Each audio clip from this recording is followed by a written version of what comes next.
나는 대기업에 다니다가 퇴사하고 공무원 시험에서 4번이나 불합격한 30대 공시생이다. 나는 과거에 국내 연봉 최고 수준인 대기업에 합격했었다. 당시 내가 가장 가고 싶어 했던 회사였고 운이 좋았는지 한 번에 합격할 수 있었다. 그래봐야 한때는 자랑스러운 경력이었을지 몰라도 지금은 그저 말하기 부끄러운 과거일 뿐이다.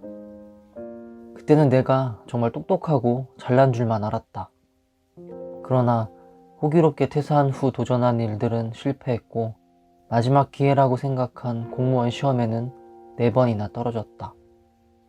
그래서 남들보다 더 스트레스 받고 조바심과 부담감에 짓눌려 슬럼프도 크게 겪었다.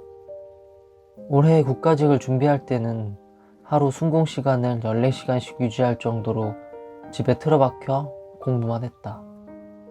그러나 길었던 슬럼프의 여파가 컸었는지 좋은 성적을 얻을 만큼의 실력을 키우기는 부족했다.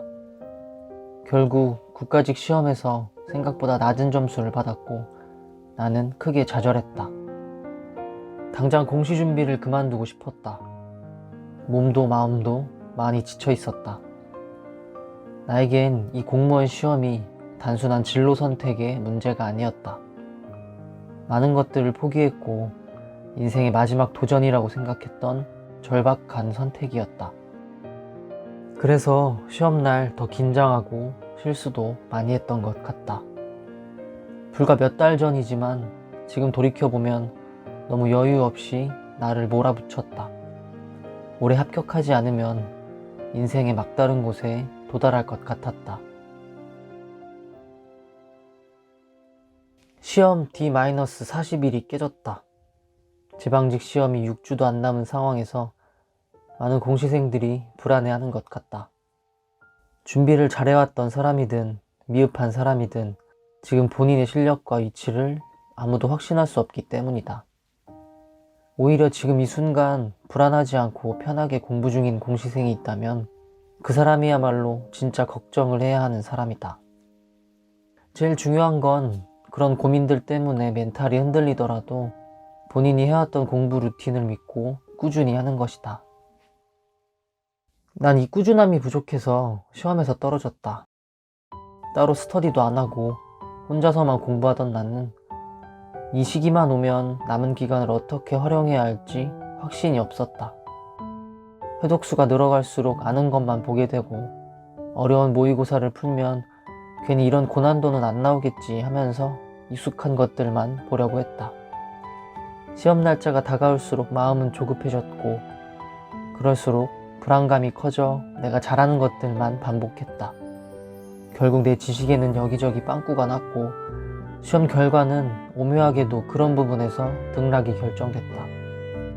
나는 적어도 내가 하고 있는 공부에 대해서 확신을 가져야 했다.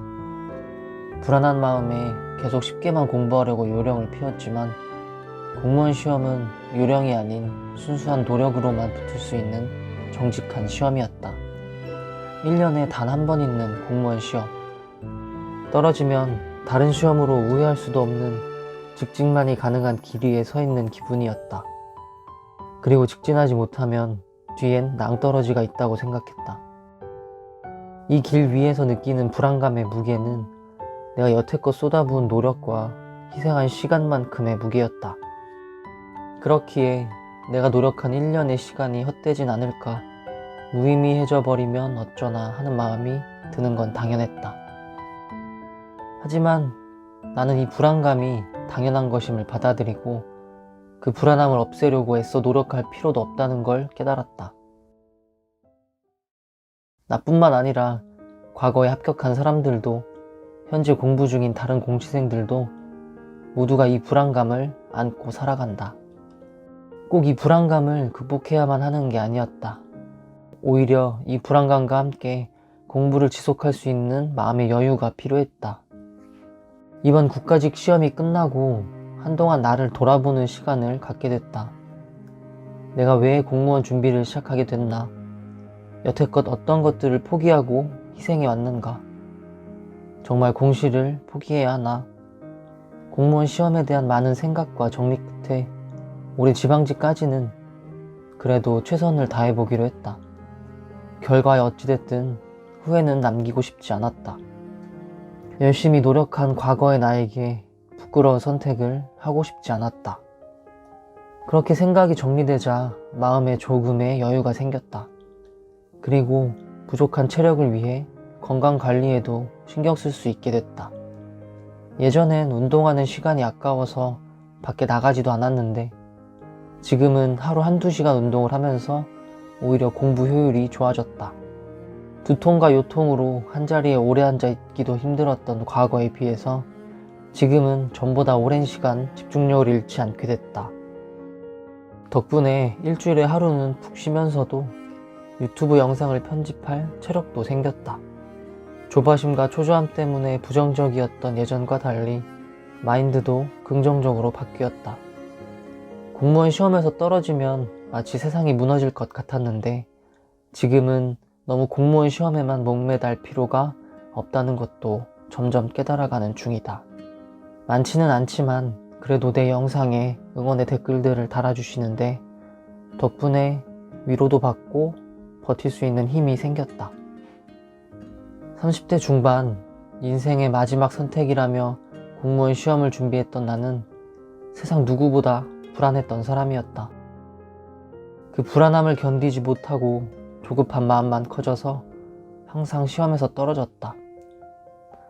그러나 이제는 불안함을 받아들일 수 있는 마음의 여유가 생겼다. 지금 우리가 불안한 건 당연하다.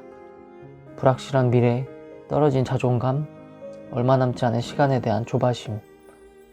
이런 불안감을 극복하는 방법은 지금 상황을 도망치고 포기하는 것이 아닌 불안함을 당연히 받아들이고 불안함과 함께 나아가는 법을 배우는 것이다.